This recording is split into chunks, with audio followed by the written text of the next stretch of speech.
Hello, everyone. How are you? Today is Monday, November the 4th, and welcome to Ask the Nanny. Tonight, we are going to be talking with one of our good friends who was the instructor for the first aid and CPR class at Nanny Palooza. But before we do that, I always have announcements.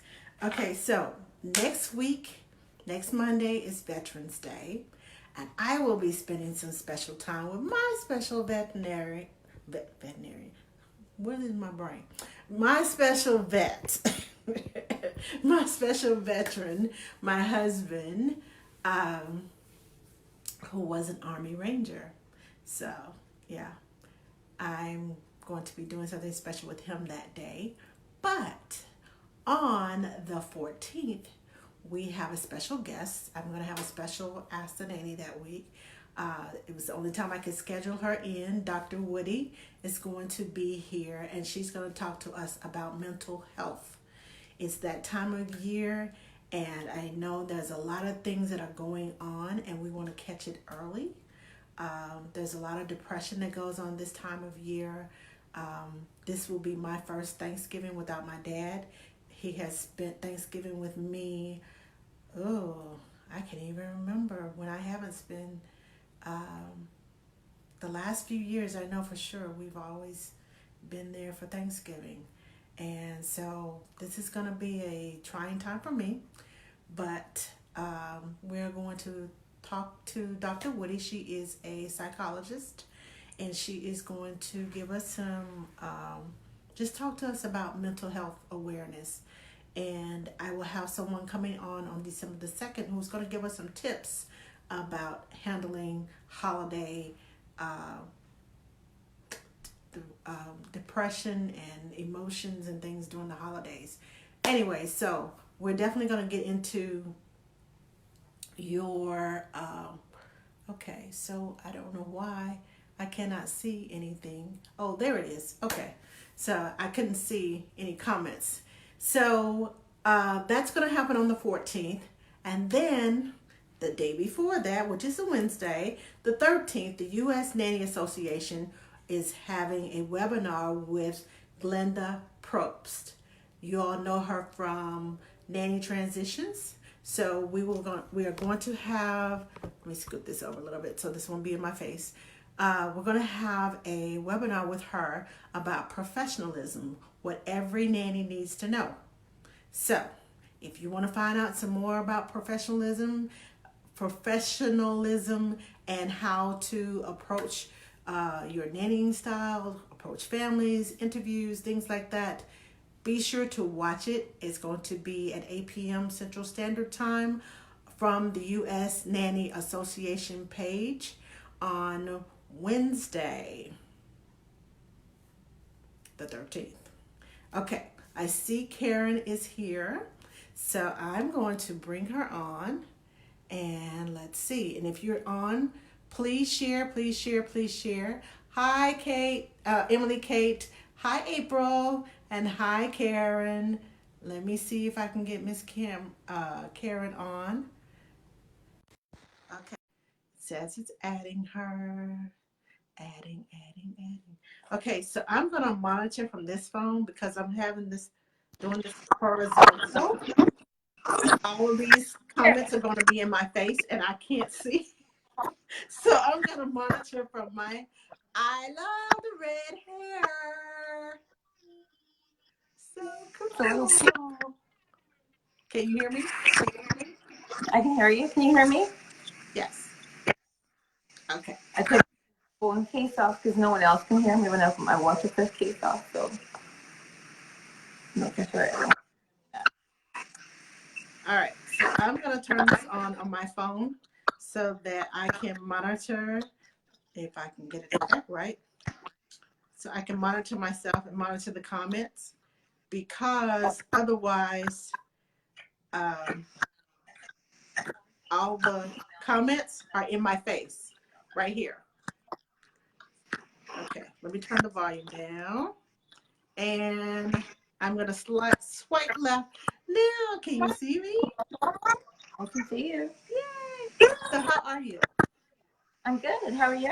I'm good. I'm good. So, tell us a little bit about yourself outside of the nanny world and the first aid world, just you. That is my world, pretty much. I mean, that's all I do is work all the time. So, that sounds really boring. But I moved recently. I bought my first place recently. We are in Central. Are you having trouble hearing me? Just a little bit. Okay. Let me see if I can move this a little bit closer. Make sure it's picking up. Let me turn my volume up a little bit. Yeah, I think it might just be this phone, Angela. Um, yeah, so I mean, I work full time as a nanny. But my kids are in school most of the day. So during the day, I've got time to work as a doula, to work as a CPR instructor. Mostly, I'm educating new parents. I'm working a lot with parents who are doing baby-led weaning for the first time, and they like doing the choking and the infant part of all the CPR. Oh, someone's coming in. She's going to be my assistant, actually. So this is my friend Monica, everyone, she's also a CPR instructor. Hi! This is Hi.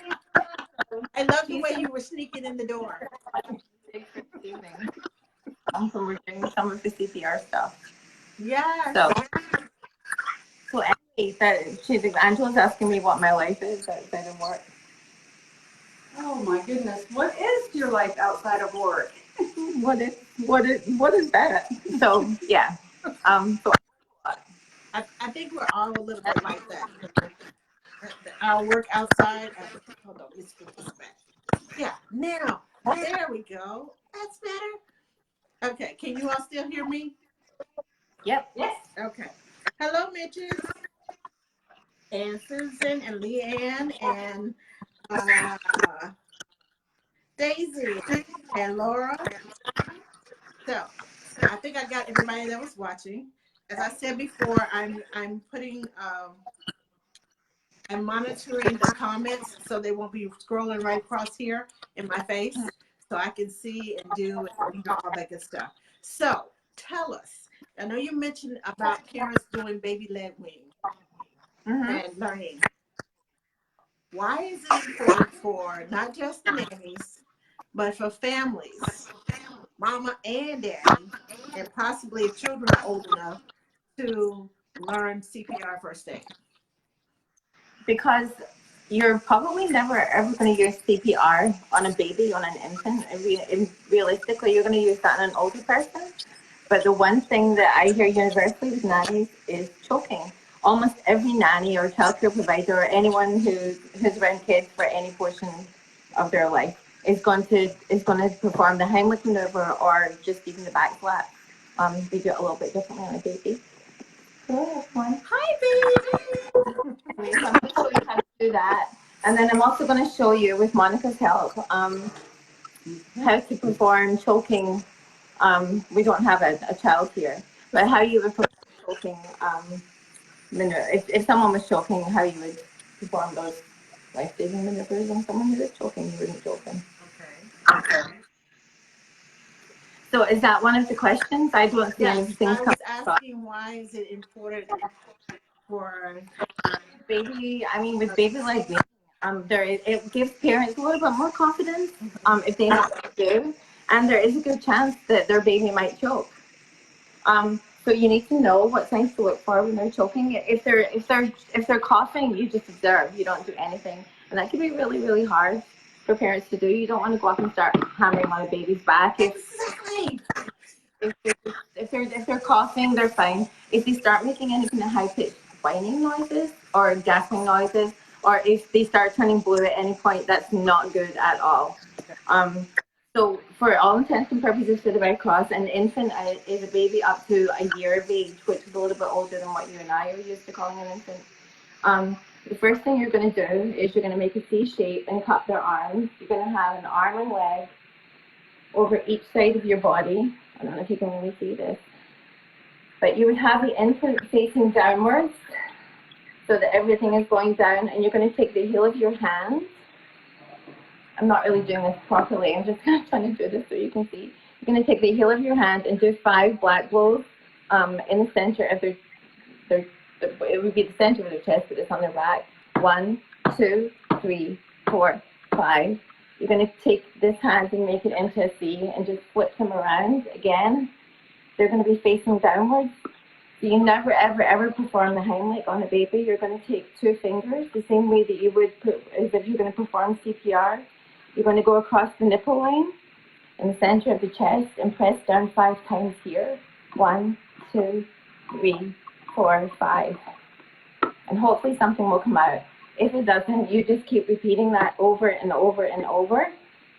If the baby loses consciousness, then you would activate the emergency medical services by dialing 911 and start performing CPR. Okay. But hopefully we'll come to that because you'll have ejected whatever it is. So babies, there is something a little bit different, and this just happened to my co-host at Nanny, where she also had to perform the Heimlich maneuver on her baby, which is a little bit different. I mean, sometimes you have to have a nasal bulb ready for that kind of choking. So there are some differences with babies and children. So does anyone have any questions about infant choking? I have a question to ask our listening audience to see if they are aware or if they know the answer to this.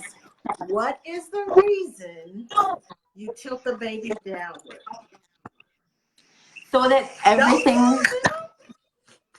I want to see if they know. You know, I'm gonna test of knowledge. Why do you tilt the baby downward instead of just sitting there whacking it on the back? Good question. Ask me a question to see who's paying attention and who knows the answer. Let me see if I have some answers to that question.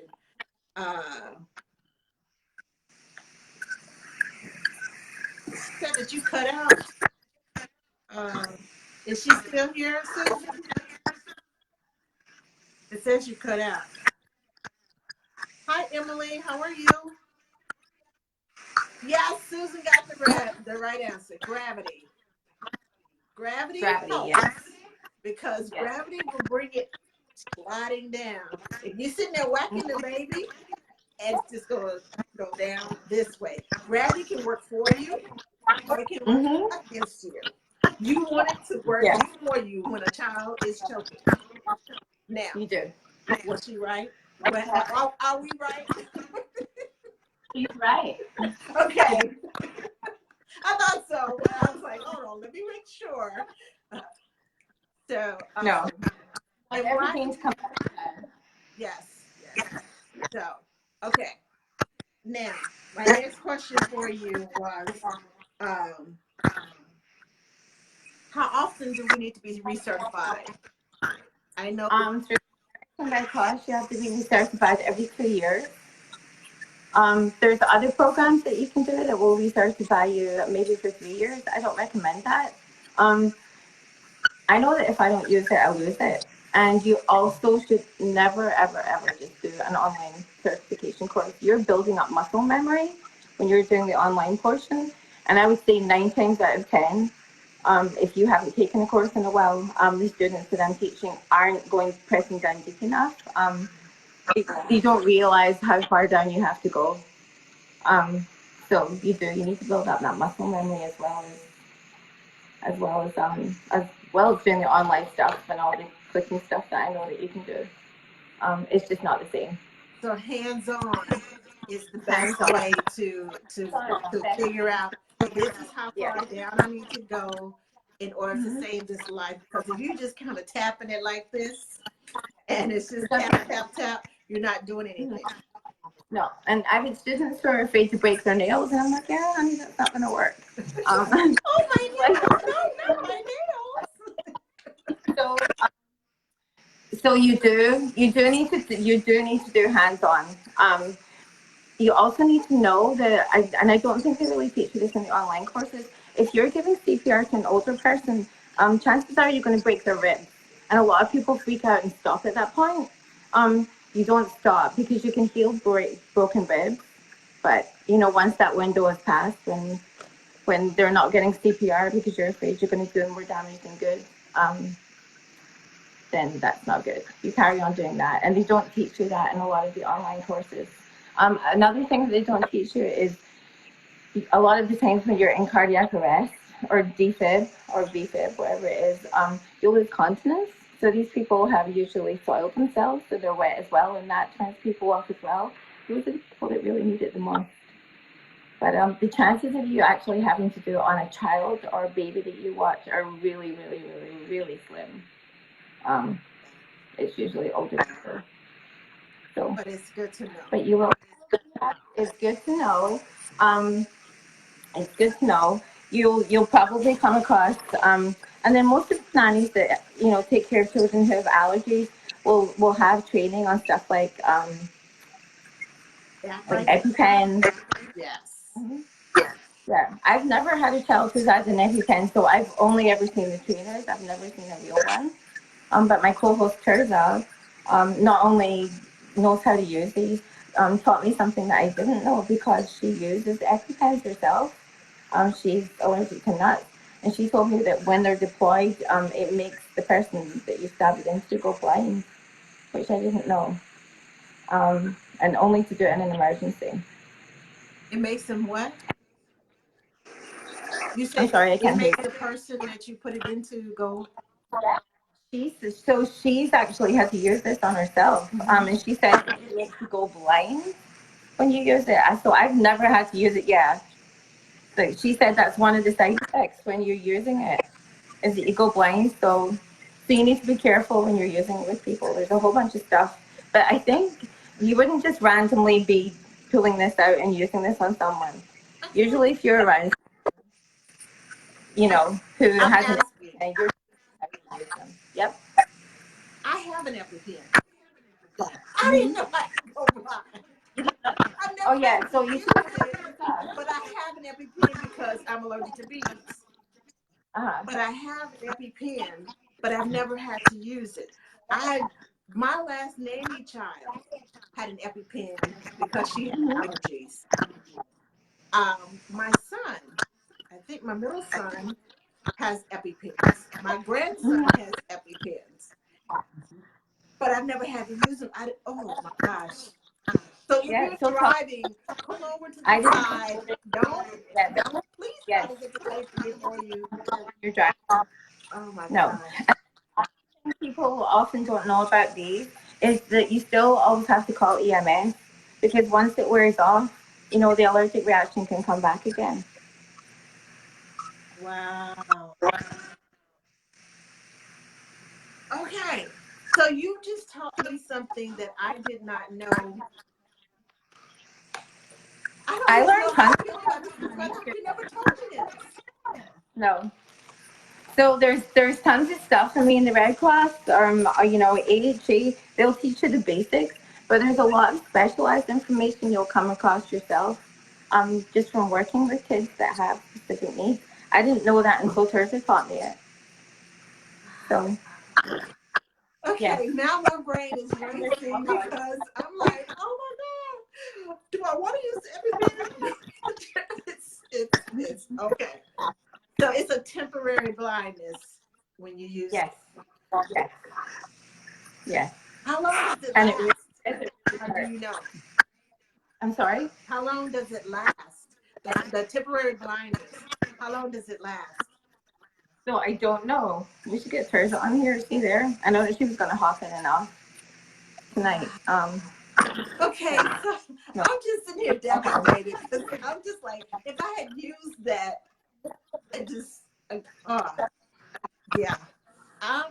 Just I don't know how to feel right now. I'm just like, and I know it's scary when you think about it. It's scary to have an anaphylactic, Yeah. but it's probably scary too when you're in the middle of it to go blind at the same time. And yeah, that's yeah. So it doesn't say anything about any of the medical side effects on the trainers that I get, but you guys will get them in boxes. And I think when you get them from your pharmacist, don't the pharmacist give you like a trainer?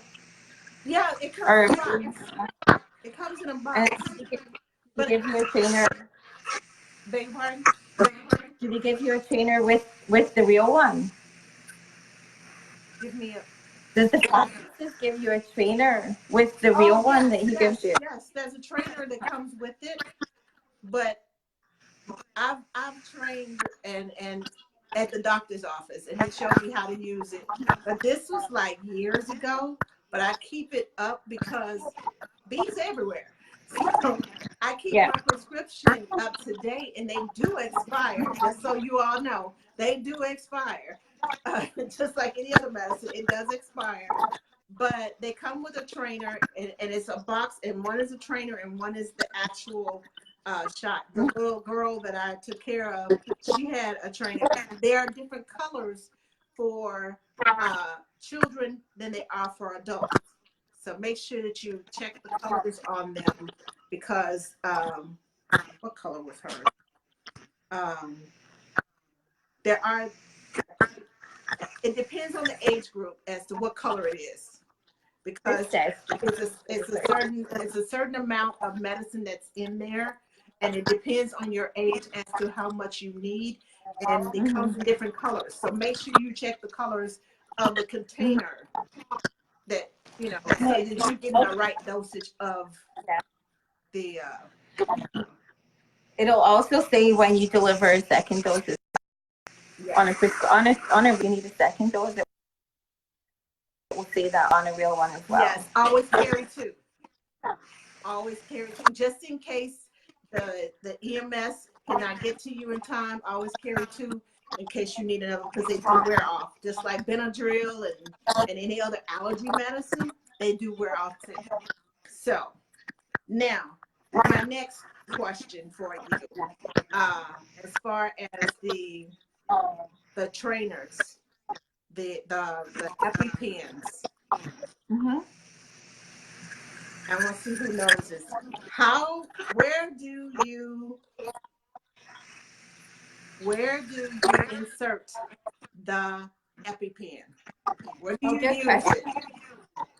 I want to know who knows where you use the Epi-Pen. In the meantime, between time, Leanne Ryan says, does age contribute to the blindness situation? Does age Does age contribute to contribute to the blindness situation? So in other words, is it because so of your age or is it just in the medicine period? that was something that I learned at Nanny with my co-host Teresa, who's also a CPR instructor with Heartbeat. She was going to try. She had something to do tonight until 8:30, but she was going to try and hop on. So if you see Teresa Winterton, hop on at any point. Um, she's the one to ask that question to. Okay.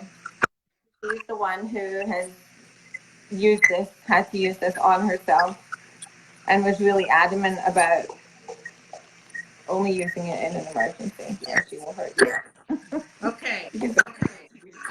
We have three different answers. Leanne answered first. She said it goes in the thigh. And Susan said it goes in the thigh.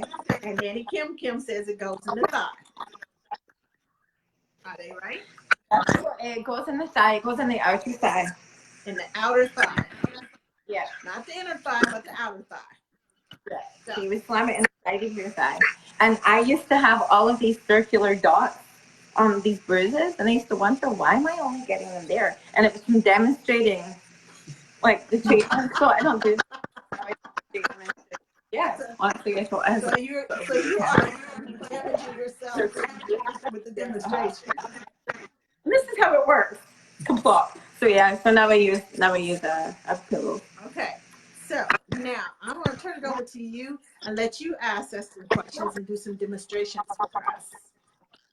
Okay, so what would you do if you came across? I mean, I apologize, this poor baby just looks like it's already expired anyway. But what would you do if you came across a mother or father who was clearly distressed. Their baby was maybe turning blue. You could tell that the baby um, was either choking, not breathing, something.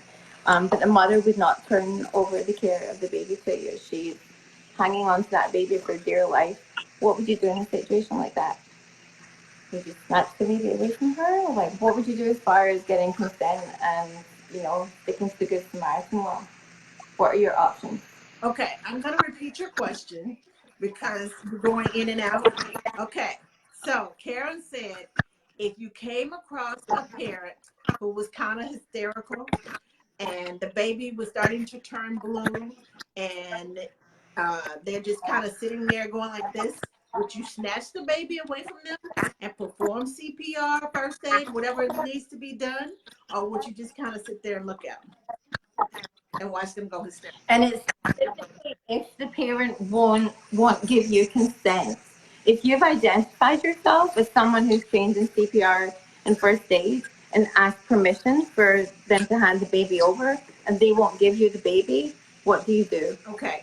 Also, she said if you have asked for permission and you've told the parent, I know CPR, I'm trained in CPR first aid, and they still won't give you the baby, what do you do?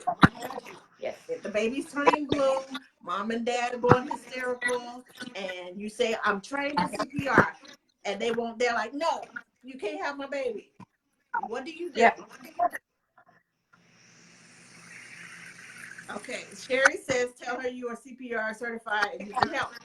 But what if they don't? Okay, ask permission to help, call 911, then ask Calming to help baby. Oh, ask Calming to help baby. No, ask for permission. Nanny Kim says no, ask for permission to help and direct them to call 911, then perform CPR. Even if the baby they won't give you the baby? So the only thing you can do is call 911. You can't take the baby away You from can't them. take the baby away from them. All you can do is call 911 and pray. All you can do is call 911. Now, if the mother loses consciousness or the father loses consciousness at any point, and you can still attend to the baby, then there's implied consent. But if a hysterical parent doesn't want to hand over their child, a lot of people are afraid to call 911 because they're afraid of ambulance costs. They're afraid that they're gonna either be responsible for the cost or the person that they're calling for is. There's no cost incurred to call 911. Now, if they transport you, there's costs incurred. But you are legally, if you're trained with CPR and first aid, and that's part of your training, you'll know just to call 911. And you can stand back and you can monitor the scene. The same happens if you come across an adult. There's been some really well publicized news stories about an adult that was shot because he came across an emergency. So don't always assume that when you come, across someone who seems angry or out of sorts, don't always assume that they're on drugs or alcohol. Stay at a safe distance. I don't suggest going anywhere near those people. But call 911. Stay in your car. Lock the doors. Lock the windows. But you can always call 911. And then, stay in the scene. Or unless it's safe, and if it isn't safe, then remove yourself from the scene. So you stay in the car. If you come across someone that seems kind of disoriented and looks like they're on drugs, don't automatically assume that they're on drugs. They may not have taken their medicine, and that maybe they're in distress because they didn't take their medicine, or they could be going into a diabetic coma. You don't know, or anything could be happening to make them react a certain way. Yeah. But you can call 911 and stay and observe them and call 911 and say, this person is acting this way, and I think there is something wrong with them physically. The reason they're acting this way, they don't seem to be drunk, or, but something is happening and we need help. Yep. So now, Leanne said you can be covered by the Good Samaritan law, but don't you have to have permission to be covered by the Good Samaritan law? Yes. So the Good Samaritan law is asking permission. And if the parent doesn't give you permission, you can't snatch the baby out of their arms. You can't do it. You can call 911, but you have to ask if you're with a minor, if they're with a minor, they have to give you permission. Um, and just saying that you're trained in CPR and doesn't absolve you. That's not what the Good Samaritan law is. You have to get their consent, unless they lose consciousness, and in which case you have implied consent. Wow. So, but you can always dial 911.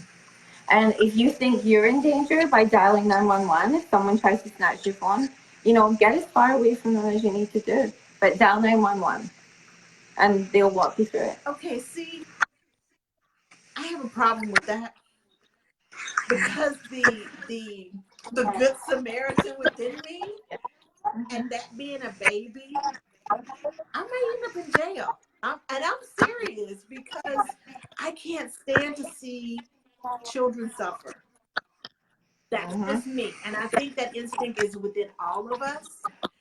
And I think I might have to face the consequences later because I don't know if I could just stand back and watch a baby in harm's way and knowing that I can do something. I don't know. Unless So here's the something else. parents are becoming, violent or something like that. That way, I probably won't interfere. But if I'm standing there and I know I can help that baby, and I know that there's something that I can do besides sit there and look hysterically, watch the parent hysterically, do nothing. Yeah. I So think the I'll thing go to jail. I'm serious. is EMS. So actually, now that we're talking about this, and I'm on my phone, so I can't show you this. The first couple of things that I always teach people to do in my class is to activate the hands-free. Like in my case, it would be Siri. And I can't say this out loud because I've done it before, and then they've gone ahead and called it. Oh, But if you activate the hands-free digital assistant, whether it's Cortana, Siri, Google Play, or whoever it is on your phone, then, and I've been in situations where I have to call 911 and I've done this and I've been like, blah, blah, blah. I mean, I've turned to jelly, but you can say, hey, Sammy, dial 911, and they will do it hands free, and then you'll be on speaker and they will walk you through every step. There's also, I'm going to put a lot of this information in the links afterwards. I can't do a lot with you. But the Red Cross has a bunch of really, really, really cool apps. One is a first aid app. And if you ever get, if you come across an emergency, whether it's in first aid, burns, if you're in doubt whether you get heat exhaustion versus heat stroke, I've used that for it myself actually. You can just go to the app and type it in. And it will walk you through every single step. It will walk you what to do in a choking, what to do with CPR. It's amazing. Everyone should have this app. I just found this out recently, and I brought my Alexa in here to see if I could try it to see if it works. So if you have Alexa, you can also enable your Alexa. You have to go in and enable it through your Prime account, but you can enable the Red Cross app in Alexa. And I'm going to just give it a bang just now and see if she'll come online. Alexa, open the Red Cross First Aid app. I couldn't find any enabled video skills. Oh. Go to the Alexa app to find an enabled video skills. Probably shouldn't say that. Okay, what am I supposed to say? Hold on. I had this. come on, Alexa.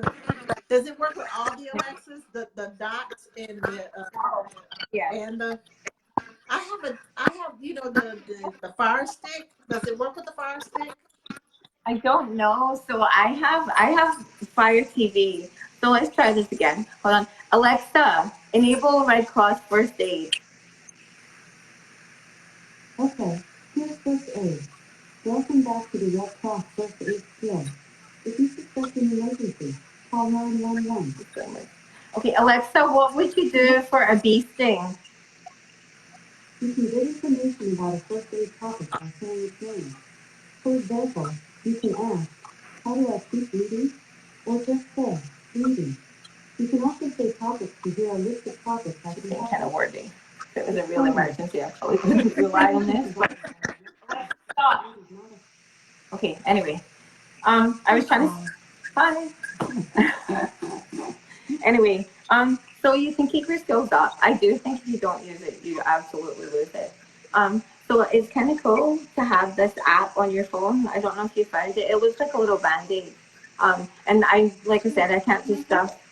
Oh, oh, my sister Monica might have it on her phone. So that she can show you, but it looks like a little band-aid. Is it a Red Cross app? Okay. Yeah. Yes, Susan, it is a Red Cross app.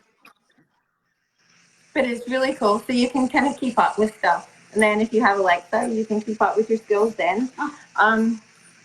Oh, yeah. Okay, so Monica, if you see this little red Oh, Band-Aid. the little Band-Aid app. Okay. Y'all see that? The little Band-Aid? All right, and I'm going to Yes, I like show that. you. And she's going to open it up for us to see what it is. It's downloading right now. Oh, it's downloading. It's a Red Cross app. It has a little Band-Aid on it. Yeah. And it has a red cross, literally a And red cross. Mm-hmm.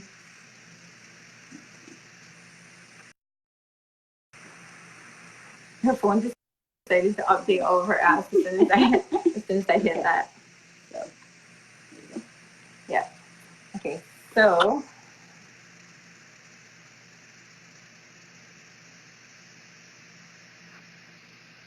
Oh, it is now available in Spanish. Oh, wow. Oh my God. Oh, that's wonderful. So the Red Cross app is available in Spanish, so you can get it in English and in Spanish, and that's what it looks like when you open it. Oh, cool. So anyway, if you're in an emergency, so I don't know if you can see under this light. It's kind of hard to see under the light, but thank you for showing us. Anyway, yeah, But it alphabetically, and you can scroll down it and see what to do in an emergency. okay, So when in doubt, call 911. yes. But also, I want to remind you all that if you on your phone from the lock screen, when you tap it, it says emergency on one side, and it says cancel on the other side when you type in your whatever your code is. If you tap the emergency, make sure that you go in and fill out that information, because your name, your blood type, your what you're allergic to, the medicines that you're taking. When an EMT comes across you, I have mine fill out because I am O negative. So if I need blood, I can't get just any blood. If I get a positive blood, it will kill me. So I type in that information in the emergency part of my phone, so they know my name, they know my birthday, any medicines that I'm taking, and what blood type I am, so that they can save me. It's so important. They can't get into your phone, but they can, be sure to keep your contact information current, as in whoever your ICE is, in case of emergency person is. Please keep it current. If they change numbers, make sure you go back into your phone, because if they're dialing the old number and they can't get to your husband or your child or whoever it is you need them to, you're playing with time. That's all I'm saying. Now, okay, I'm gonna stop so you can go ahead and finish. So are there any other questions? Does anybody have any questions? Let me see. Leanne says she's installing it now. I don't see any questions. Okay. I don't see any questions. Can you do some demonstrations for us? Yeah. Okay, so I'm going to have Monica come over and show you what you would do if an adult was choking. Ooh. So I'm going to have you come stand here. So I can only show you from the top up, but actually this is kind of important. If someone is choking, does everyone know what the universal thing for choking is? It's this. So if someone is doing this, I would first of all say, hi, Monica, I'm fainting. I wouldn't really say it in her case, but Hi, Monica. I'm changing first aid and CPR. Can I help you? And you would accept or not. The first thing I would do is I would spread my legs on either side of her, to kind of and bend at the knees, just in case she goes down at any point. You go under one arm, across her shoulder, and hold her here. And that's in case she loses consciousness at any point. I'm going to be able to, I won't be able to break her fall completely, but we can go down together. And then with with the child, with the child who can stand up by themselves, all the way up to an adult, you want to bend them forward so that they're parallel to the ground. So I'm going to bend her. We're going to just say for all intents and purposes she's parallel to the ground, and you give her 5 jabs between the shoulder blades. 1, 2, 3, 4, 5. Now hopefully she's choked it up by this point. But if she hasn't, what you would do is turn them around with their legs, say her legs are open. I've got one leg in here, kind of securing me, Okay. so that I'm pressing again. Monica, may I touch your belly button? I don't touch the consent. You would find the person's belly button and go 2 fingers above it. Make a fist with your thumb tucked away. Like that. Yep, like that. You're gonna go right above your belly button, and you're going to like make a J shape. You're gonna go in and all the way out. 1, 2, 3, 4, 5, and then hopefully they'll spit whatever is out. You're gonna keep repeating that. You're not gonna be repeating it very often because if they haven't expelled whatever it is, they're gonna lose consciousness. And at that point, you would call 911. Lay them on the ground and start performing CPR. Now, if they cough it up and they're still kind of woozy or whatever the case may be, do you still call 911 or do you ask them, would you like for me to call 911? If they were woozy, I would probably call 911 because if they're just coming out to the house, they can assess the situation. There's no charge at that point, and that's what everyone is afraid of. Everyone is afraid there's going to be a bill. If they transport you back to the hospital, that's when charges start incurring. So, I mean, to be on the safe side, I mean, unless someone has, choked whatever it is out and they don't look like they're in any danger or any distress. I've been around a ton of kids who choke. I've given the Heimlich maneuver to kids who choke, and they've coughed stuff up, and we've never had to call Okay. I'm just 911. asking. Leanne said woozy indicates further complications. I totally agree with you. So it's not just Yeah. choking, it's something else is going on too. I'm asking because you never know what situation you're going to be in. Now,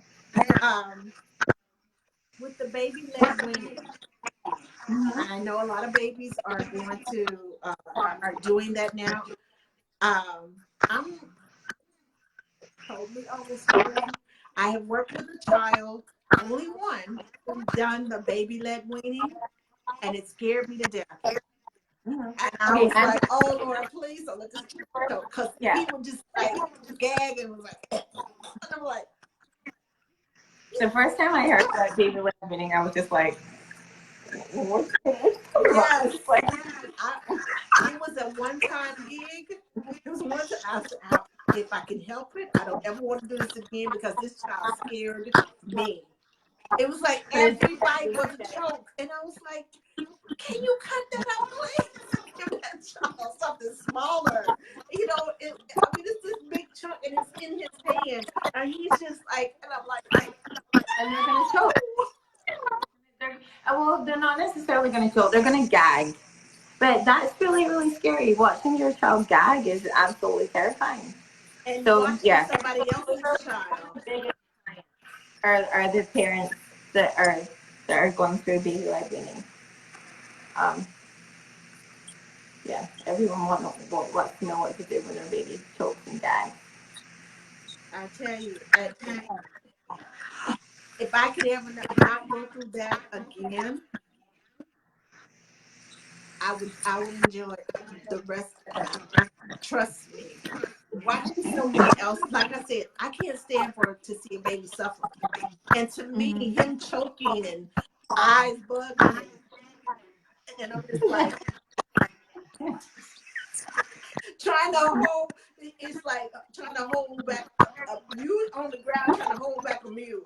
Because that's the instinct I got was like, get it out, get it out, get it out. And it was like, but that's supposed to happen. It's supposed to be this and it's supposed to be that. And I'm like, I want to save the baby. Don't kill the baby. That's what my brain is saying. Seriously.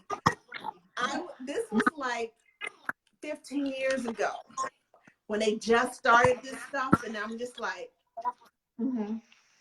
Oh no, it wasn't even that long ago for me. I think it was just the past 5 years that I heard this, and I was just this was like that child. No, it wasn't 15 years ago because he's 12 now. So it must have been like 10 some odd years, maybe 11. But yeah.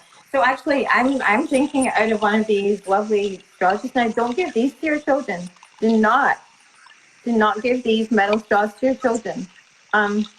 They can go right through the soft palate of your mouth. And also, if you're drinking alcohol, don't use these.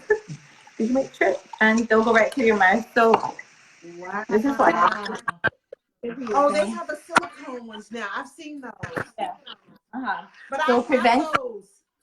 Yeah. So I love these. I do. Straws are the devil. Don't let your children have these, and don't drink them if you're drinking alcohol and you're gonna fall and trip. I don't drink these. So, I have. You don't realize I don't drink alcohol very often. I mean, maybe once or twice a year. But I have those straws. I love them.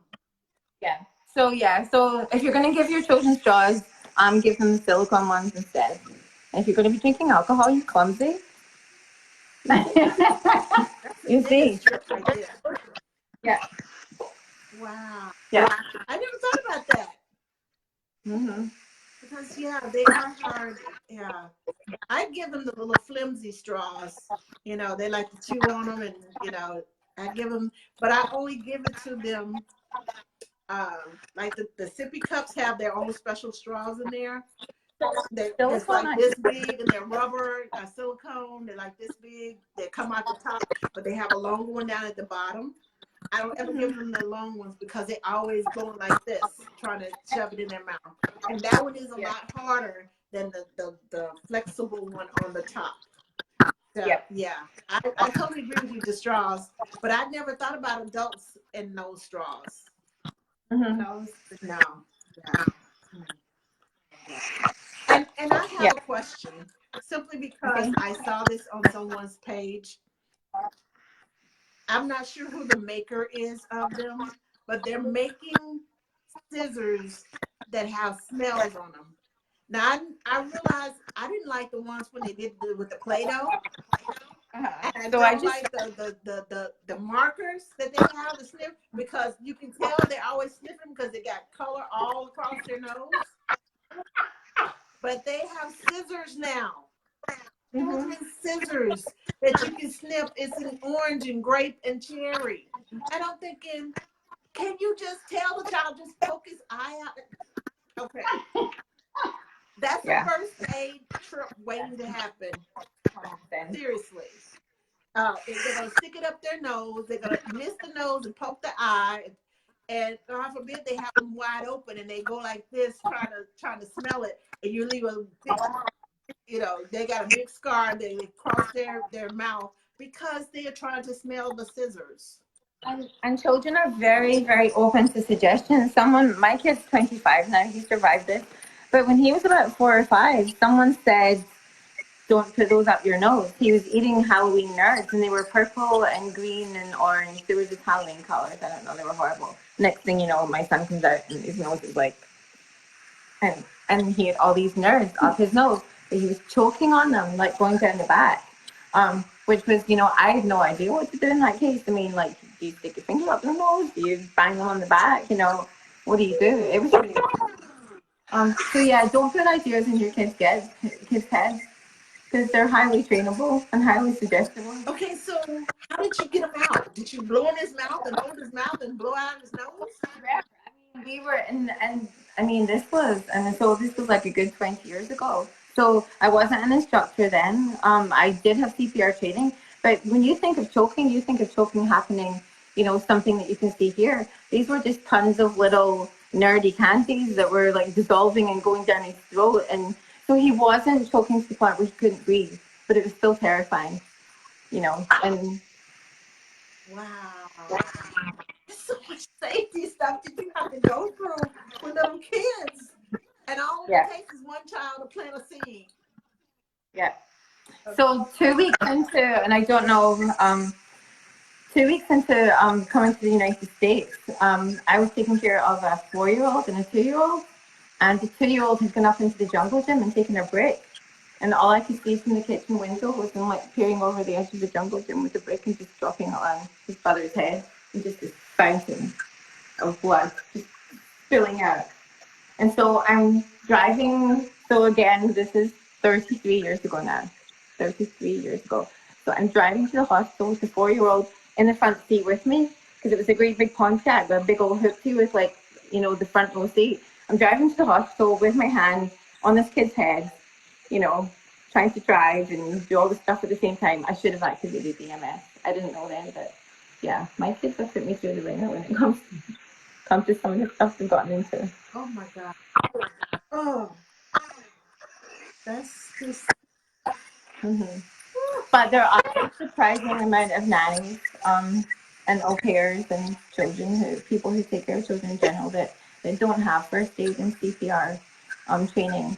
And while we're on that subject, should I make that announcement? Go ahead. No, So my phone stopped on this side. I was trying to check to see if we had questions.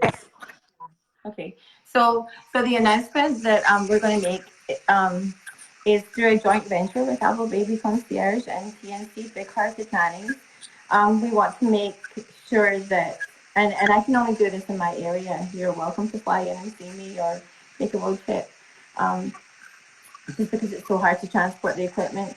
But I lost a nanny child 24 years ago, Catherine Christine Miller. She she was here from when she was born in 1990. She died in August 1995, and the scholarship is the Casey Greenwood scholarship, Lifesaver Scholarship for nannies.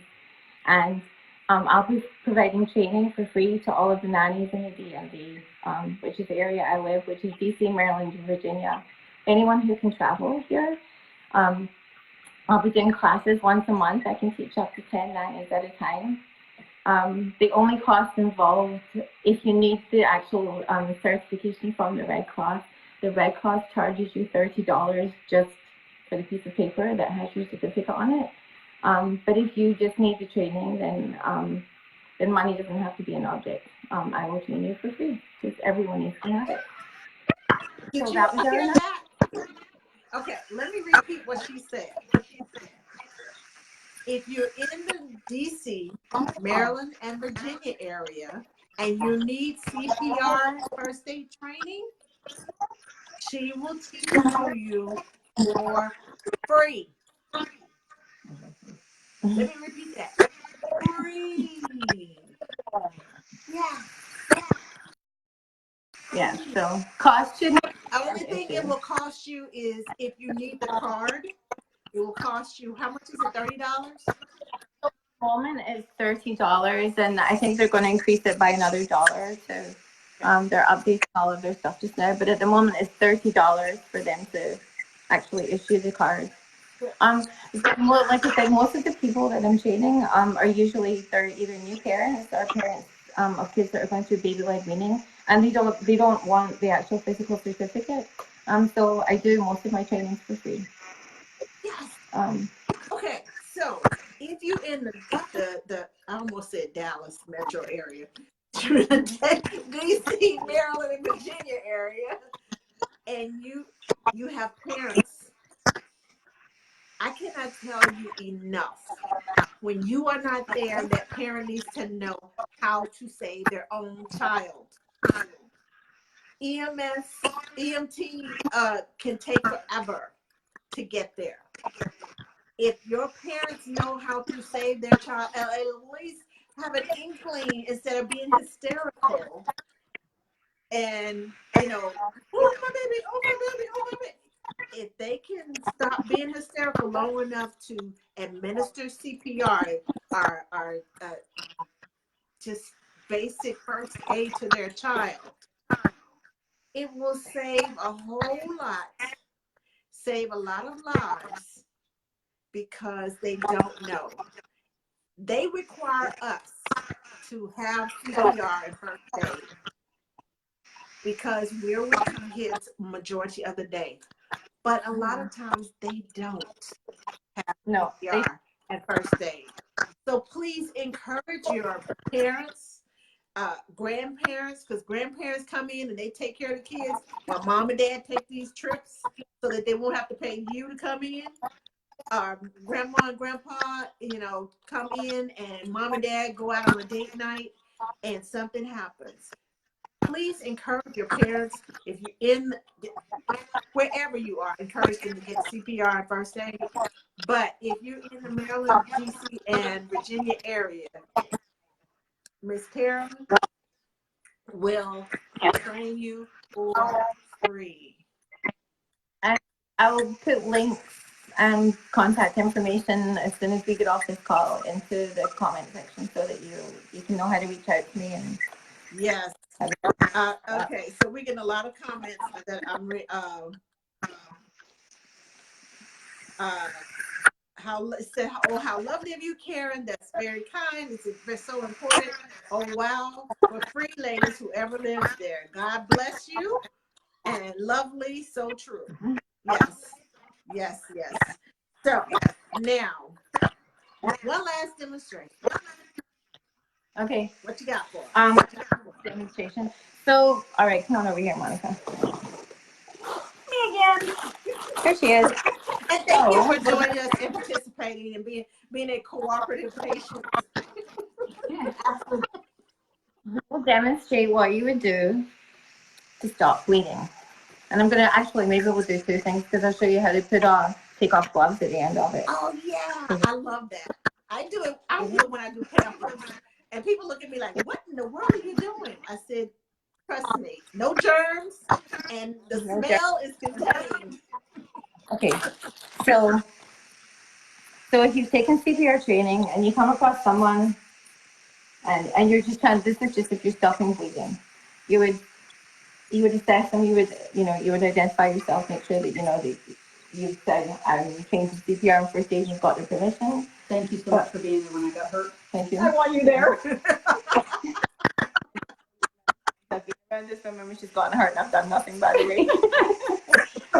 So you would get a piece of clean gauze and you would apply pressure to the wound. The whole time you would be checking their hand, making sure that it's not changing color, that it's not too warm, it's not too cold. You would ask the person how they're feeling, make sure they're not going into shock. Make sure the reason you're checking their hands and asking if there's any tingling or numbness is just making sure there's blood still flowing. And we're going to pretend that this wound's still bleeding. You're not going to remove the first gauze bandage. I'm just going to apply another one on top of it. And again, checking, make sure. How's it feeling? Any tingling? Any numbness? No. You don't feel like you're going to pass out? No. So one of the things you can do is I can ask my patient now to put her hand here, put some of the pressure. And bandages don't have to look pretty at all. Actually, I'm going to hop over on the other side now, so that you can see what I'm doing properly. I like to roll it over, and there's a reason that I do this. But anyway, I'm going to start off by pointing this downwards at a 45-degree angle, rolling it around.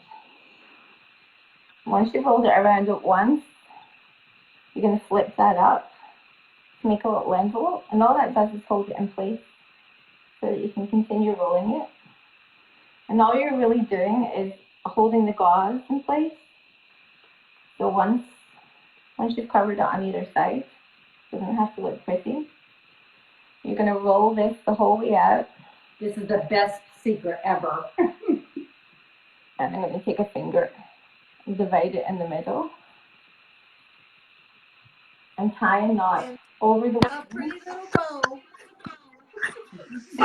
tie it over the wound and it keeps applying pressure. You know, and again, you would check the person, make sure, you know what, you are feeling kind of like you might be going into shock. But, you know, make sure it's not too tight, it's not too loose. Make any adjustments if necessary. Keep an eye on the person. If someone goes into shock and passes out, then you would activate EMS. But if you're just coming across someone and that takes care of it, then you don't need to activate the EMS system. Okay. So I said I would show you how to take off gloves. So one of the other things I usually do when I'm training people is I put a little bit of, sometimes I put too much, a little bit of shaving foam, you know, because all the blood and guts are here. And it shows them how to take off their gloves without getting stuff everywhere. You're going to pinch the bottom of the glove here and pull it over your hand. Grab it in this hand and then put 2 fingers under here. And then everything is contained. And you toss it out. See, I do that. You know how you put that glove in there? I put the pamper in there and I pull it over, and then I grab the other one and pull it over the top. And trust me, with poopy pampers, it's better than one of those little diaper bags. Mm-hmm.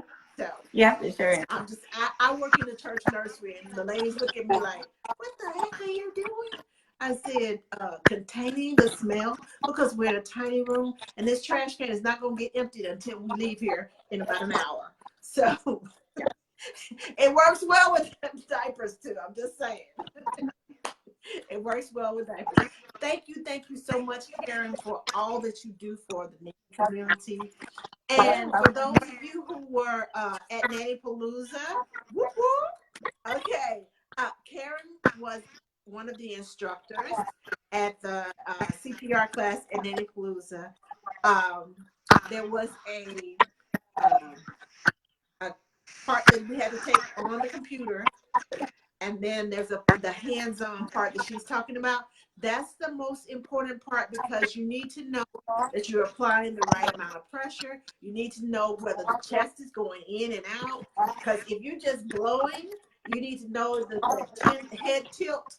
And if you're just blowing in and it's coming right back out their nose, you're not doing anything.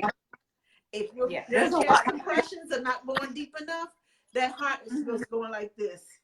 You need that heart to go up and down, to beat, beat, beat, not just kind of fiddle like this. You need to be able to muscle memory, so that you know, I am doing my best to save this person's life.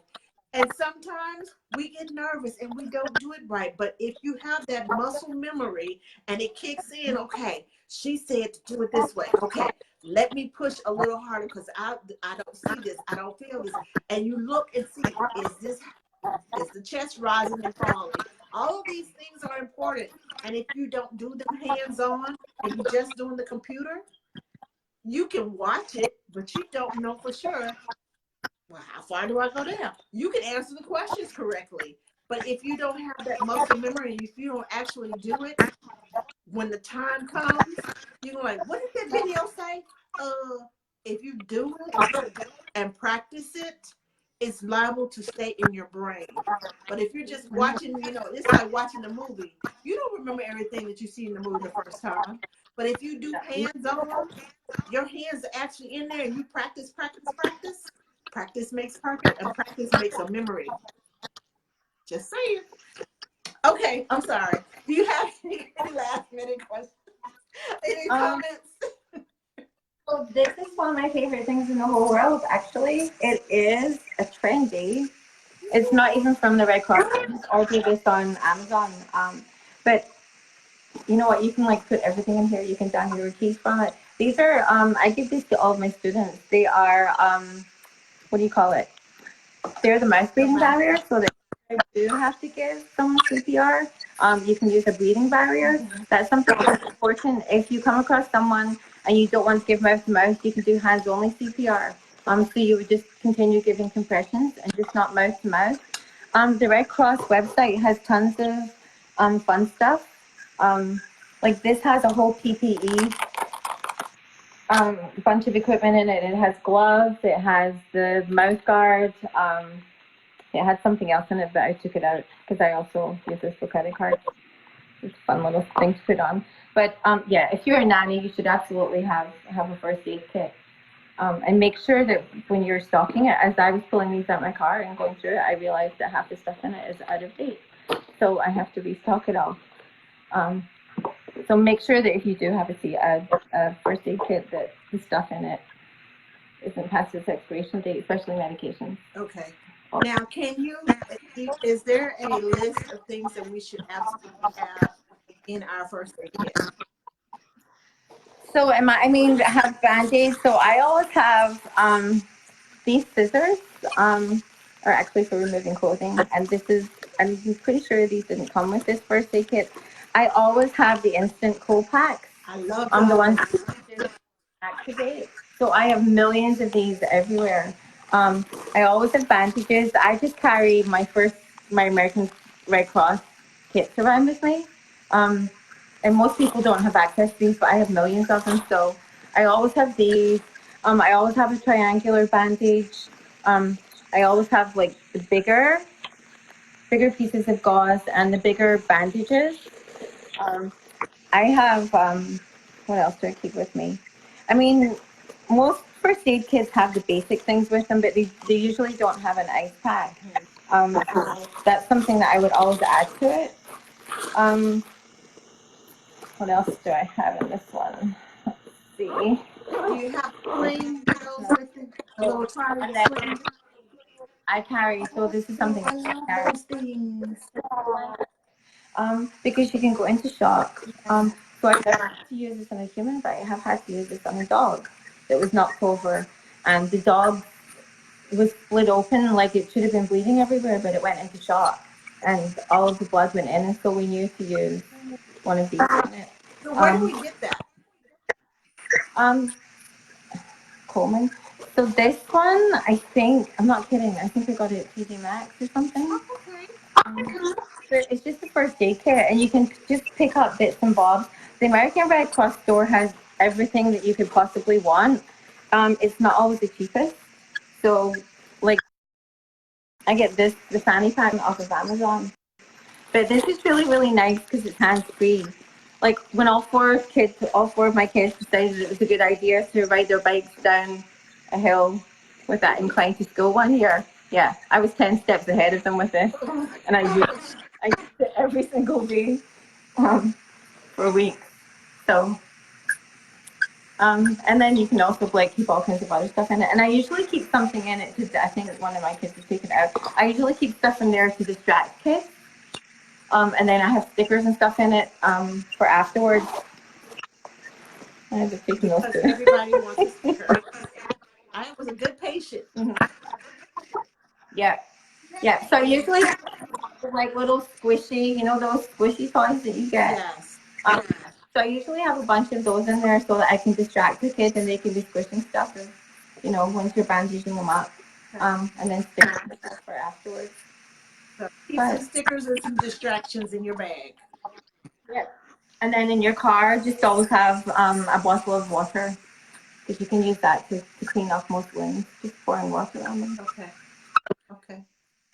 Thank you so much for joining us and for your tips and for all that you do. And those of you, again, if you're in the Maryland, DC, and Virginia area, you need to see this young lady. She's giving classes, CPR classes and first aid classes once per month. Yeah. Once per month. And she's going to put her information in the comments so that you can get all this information. And she's doing this for free. Now, I would encourage you to encourage your parents to get it done. I used to have a play group in DC, in Chevy Chase, DC. And I had one of the parents that I taught her and her child sign language. I was the baby sign language instructor. And I taught her sign language because she was speech delayed. Well, the mom was a CPR instructor, and she was a single parent. And I told her, come join me. I have parents who need this. I have nannies who need this. And when I tell you, we started out once a month and we ended up going to twice a month, and the classes were full. And like you Mm-hmm. said, 10 is the magic number. So Yeah. it is a great, it's, everybody needs to know how to save a life. Because it Yeah. comes in handy even with yourself. I was Mm-hmm. bike riding, like you said, and I went flying over the Been there. handlebars and hit my head. Good thing I had a helmet on, because all I heard was whoosh. When I hit the ground, Mm-hmm. I was like, but this scar right here, I thought I'd broken my elbow. It had dug into my skin and it was bleeding. And I was in the Mm-hmm. middle of nowhere in like one of these trails that go through the woods. I had to get back on my bicycle and ride 2 miles to get help. And Yes. then I found out because I landed on my hip, there was a knot on my hip that night. So first aid, you need to know it for yourself, because if I Yes. hadn't known what to do and how to do it, I'd have been still sitting there waiting on somebody. Oh, seriously, I can't stand to see myself bleed. I'm serious. But I first have to aid say, well, CPR comes in handy.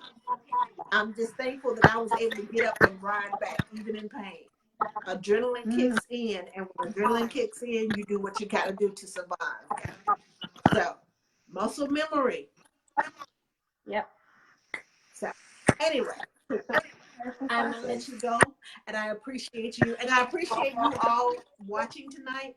If you have not shared this video yet, please share before you leave. Share the video with your friends, your nanny groups, your parent groups, mom and dad groups, because especially in the DMV area, because every parent needs to know how to save their child. Every nanny, even the kids, the older kids with lifeguards and all those Mm-hmm. life saving, they need to know CPR first aid too. So, just say thank you so much, and we will see you again at another time. I appreciate it. And tell your what's her name? Your patient. Thank you so much. I'm looking this way like I can see her around the corner. Thank you so much, and we will talk to you all later. Thank you. Okay, so thank you all for joining us again next week. Next Monday is Veterans Day, and we will not have Ask the Nanny. I'll be spending time with my favorite veteran, but you can catch me. I am interviewing Glenda Probst on Wednesday, the 13th at 7 p.m. Central Standard Time on the U.S. Nanny Association page. We're having a webinar there. And on the 14th, which is Thursday, we're going to have a special Ask the Nanny. We're going to be talking to Dr. Woody about mental health. So I'll be on 2 times next week. So you all catch me next week on Wednesday at the U.S. Nanny Association page, and next Thursday right here at 7 p.m. Central Standard Time. And we're going to be talking about mental health. So you all have a great week and enjoy. Um, if you're in wonderful weather like we had today, please enjoy it. And we will see you all next week.